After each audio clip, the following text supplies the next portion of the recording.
Hi again, Mark here from Talking Bass. Today we're going to look at the most basic of scales, the major scale, and I'm going to show you how you probably don't really know it the way that you think you do. As always, the lesson material is all there over at talkingbass.net. Just click that link in the info below. Also, like the video, subscribe to the channel, and leave a comment below. Then remember to check out the totally free membership over at Talking Bass. Talking Bass is now a complete social network for bass players. Just log in and you'll be able to connect with over 100,000 other bass players from all over the world in the forums, the groups, and chat rooms. It's very much like Facebook, but for bass players, but with the addition of over 450 free bass lessons, a ton of free practice resources, and a set of ebook downloads such as the Scale Reference Manual ebook. Then, if you want to take things further, there are the premium courses on everything from beginner bass to reading music to scales, chord tones, slap bass, ear training, and much, much more. So sign up today, and remember, it's totally free, and you can join a great bass community. Okay, so do you know the major scale? Now, I'm guessing most of you are going to say yes, and I'm guessing a lot of you are going to know a simple one-octave fretboard pattern that looks like this. And some of you might even know a variety of different fingerings for that same one-octave scale, so you might know it off the first finger, fourth finger, and some of you might even know a two-octave fingering. But is that really learning your major scales? And, how useful is that? Well, learning scales as basic fingerboard patterns is okay, but at the end of the day, you're simply learning a physical fingering and then moving it around. You're not really learning anything beyond that. I mean, how many times are you actually going to play a piece of music that involves playing up and down a major scale pattern like that? And, if we're only learning a major scale as a physical movement, then that's all we're practicing. When you do that, you're not learning all the different major scales as separate entities, and most importantly, you're not learning anything about keys. So here's a little quiz to ascertain how well you know your major scales. You need to answer these questions without a bass in your hand and without consulting a bass in your head. You need to be able to just answer immediately without working anything out, and be sure to let me know in the comments below if you can answer all these correctly. So, first of all, I want you to recite the notes of the A-flat major scale. So remember, you should know them without having to consult your bass. Next, what is the fourth degree of the B-flat major scale? That should be an immediate answer. No hesitation while you work it out, and, no thinking of fretboard patterns. Next, name me a 1-6-2-5 progression in the key of D major. Next, what is chord number 3 in the key of G major? Now, for many of you that only know a major scale or key as a physical pattern on the bass, those questions are going to be like kryptonite. But to other instrumentalists like pianists, wind players, brass players that all deal with actual notes, the answers to those questions will be very obvious. Now, you may be saying to yourself, well, as long as I know the pattern, I can work it out as long as I know the notes on the neck.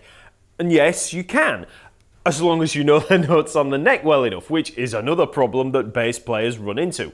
But again, you're using a workaround and ignoring the real problem of not knowing your major scales and keys well enough. Now, some of you that have delved a little into music theory will probably know the key of C major quite well. That's because many examples are given in C major to avoid the distraction of all the sharps and flats. So many players know that D minor 7, G7, C major 7 is a 2-5-1 in C. There's no working it out, you just know it. You might also know your scale degrees quite well. So you might know that A is the 6th degree of C, F is the 4th degree, E is the 3rd. You know it without hesitation, and that's because you know the key. You know that scale well enough because you've been learning all of those examples in C major. But you only have to try a simple transposition into G major for things to start to unravel really quickly. All of a sudden, you're going to have hesitation when it comes to that 2-5-1. Maybe chord 2 is going to be easy, A minor 7, just one note up from G. But what about chord 5 in G major? Well, it's D7, but you need to know that, without hesitation. Then what's that 6th degree? What's the 6th degree of the G major scale? G, A, B, C, D, E. And what about the 4th? G, A, B, C. you can see how as soon as you move from C major to G major, even if you know the notes of the scale in order, G, A, B, C, D, E, F sharp, you still have to start working things out. You don't know the key perfectly. So how do you go about learning all your major scales like you might know C major? Well, there's no one simple solution. A lot of it just comes from dealing with notes, reading chord charts in different keys, and just plain experience. But there are some specific exercises that we can do to help speed up the process and work on things a little more systematically. First things first, you need to learn your major scales by note, and my favourite method for this is by way of spelling drills. Now, I first started working on spelling away from the instrument after reading a great book called The Jazz Language by Dan Hurl. Dan emphasises the need to be able to spell any interval, scale, chord, or any musical content, and this is also something that you'll find emphasised in any traditional music theory lessons or exams. You'll need to be able to write out any scales, arpeggios, or intervals on the music staff without an instrument in your hand. So, like I said, you need to learn your scales by letter. I've got a whole lesson devoted to spelling drills here on YouTube, so I'll link to that in the info below, and that'll give you some tips. But you basically want to be able to recite scales aloud or in your head. Now, you can do this any time of the day when you're bored, or even, set aside a few minutes to do it, each day. So for C major, we have C, D, E, F, G, A, B. That's the spelling drill. And then D major, D, E, F sharp, G, A, B, C sharp. E major would be E, F sharp, G sharp, A, B, C sharp, D sharp, and so on. You want to do that with all the natural scales, so C, D, E, F, G, A, B, and then you want to try with the flats and the sharps. You should also perform spelling drills for intervals and arpeggios, so maybe work through perfect fifth intervals. C, G, D, A, E, B, F, C. Just work through them one at a time, both naturals and sharps, and try major triads. So C major would be C, E, G, D major, D, F sharp, A, and then E major, E, G sharp, B. You just work through them all, and you can work through them through the cycle of fourths, or you can just work through all the naturals, then all the flats, then all the sharps. Whatever order you want to do it, you just recite them. As well as reciting them to yourself, you should also try writing them down on paper, ideally on musical manuscript, but also just by letter. So you can just grab a piece of paper and just work your way through those major scales. While working on building up your note knowledge of scales, you can also recite the notes as you play the scales on the bass. So for a G major scale, for instance, I'd recite the notes as I play G, A, B, C, D, E, F sharp, G. A, B, C, D, E, F sharp, G. Just reciting the notes as you play them. As well as the scales, I'd also recommend working on popular chord sequences to get used to the order of chords in a key, all in isolation. So try spelling drills with chord progressions like 145, 251, 1625, and also try writing them out. So as an example, you could work through the cycle of fourths or fifths, writing out the 251 progression. So start in C, D minor 7, G7, C major 7, then F major, which would be G minor 7, C7, F major 7, and so on. You just write them out in order. C, in F, in B flat, in E flat, in A flat, and so on. Another good way to practice keys for some of you more intermediate to advanced players is to practice walking bass lines on a single chord progression and each day focusing on one particular key. So take a 1-6-2-5 progression, you could walk around on that all over the fretboard in the key of C major, which would be C major 7, A minor 7, D minor 7, G7.